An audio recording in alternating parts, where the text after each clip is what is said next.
ओम नमो भगवते वासुदेवाय।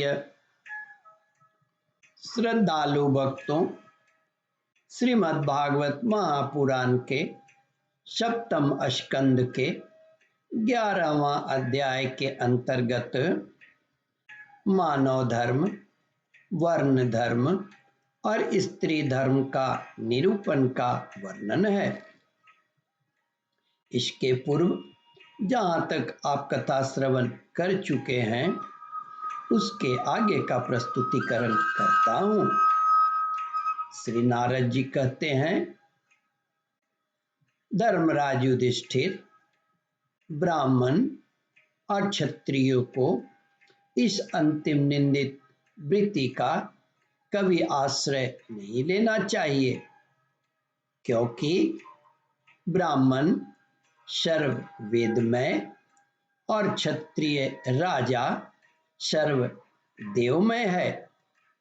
शम, दम, तप, शौच, संतोष, क्षमा, सरलता, ज्ञान, दया, भगवत परायणता और सत्य ये ब्राह्मण के लक्षण हैं।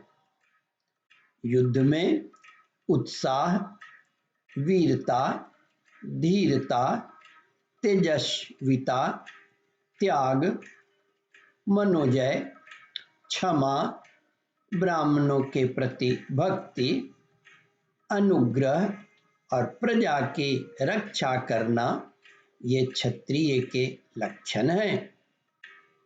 देवता, गुरु और भगवान के प्रति भक्ति, अर्थ, धर्म और काम, इन तीनों पुरुषार्थों की रक्षा करना, आस्तिकता, उद्योगशीलता और व्यावहारिक निपुणता ये वैश्य के लक्षण हैं।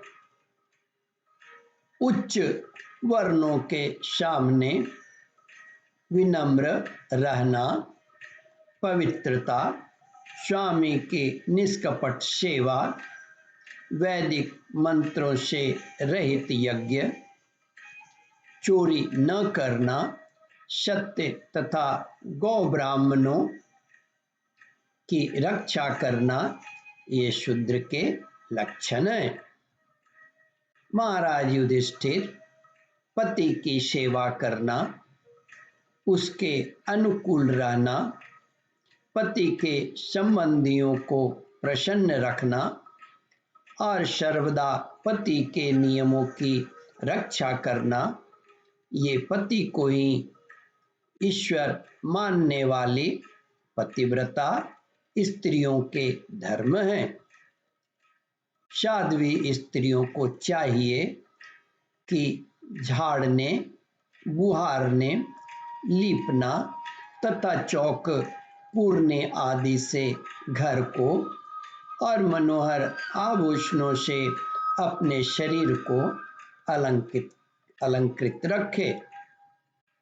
सामग्रियों को साफ सुथरी प्रकार से रखे।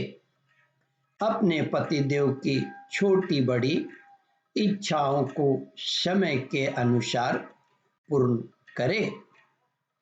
विनय, इंद्रिय संयम, सत्य एवं प्रिय वचनों से प्रेम पूर्वक पतिदेव की सेवा करे। जो कुछ मिल जाए उसी में संतुष्ट रहे। किसी भी वस्तु के लिए ललचावे नहीं। सभी कार्यों में चतुर एवं धर्मज्ञ हो। सत्य और प्रिय बोले। अपने कर्तव्य में सावधान रहे। पवित्रता और प्रेम से परिपूर्ण रहकर यदि पति पतित न हो तो उसका सहवास करे। जो लक्ष्मी के समान पति परायण होकर अपने पति की उससे साक्षात भगवान का स्वरूप समझकर सेवा करती है, उसके पतिदेव वैकुंठ लोक में भगवान स्वरूप सारूप्य को प्राप्त होते हैं और वह लक्ष्मी के समान उनके साथ आनंदित होती है। श्री नारद जी कहते हैं, महाराज युधिष्ठिर, जो चोरी तथा अन्यान्य पाप कर्म नहीं करते, उन अंत्यज तथा चांडाल आदि अंत्यव्यासी वर्ण शंकर जातियों की वृत्तियां वे ही हैं जो कुल परंपरा से उनके यहाँ चली आई है। वेददर्शी ऋषि मुनियों ने युग युग में प्रायः मनुष्यों के स्वभाव के अनुसार धर्म की व्यवस्था की है। वही धर्म उनके लिए इस लोक और परलोक में कल्याणकारी है।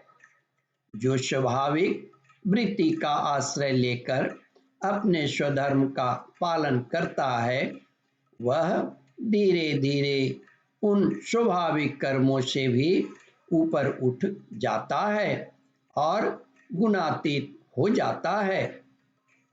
महाराज, जिस प्रकार बार बार बोने से खेत स्वयं ही शक्तिहीन हो जाता है और उसमें अंकुर उगना बंद हो जाता है, यहाँ तक कि उसमें बोया हुआ बीज भी नष्ट हो जाता है, उसी प्रकार यह चित्त जो वासनाओं का खजाना है, विषयों का अत्यंत सेवन करने से स्वयं ही डूब जाता है।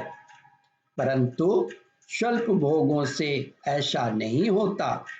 जैसे एक एक बूंद घी डालने से आग नहीं बुझती, परंतु एक ही साथ अधिक घी पड़ जाए तो वह बुझ जाती है। जिस पुरुष के वर्ण को बतलाने वाला जो लक्षण कहा गया है, वह यदि दूसरे वर्णों वाले में भी मिले तो उसे भी उसी वर्ण का समझना चाहिए। ओम परमात्मने नमः। श्रद्धालु भक्तों, इस कथा को ध्यान पूर्वक श्रवण मनन और इसका चिंतन करें। इस कथामृत का रसास्वादन अपने बंधु बांधवों को भी करावे।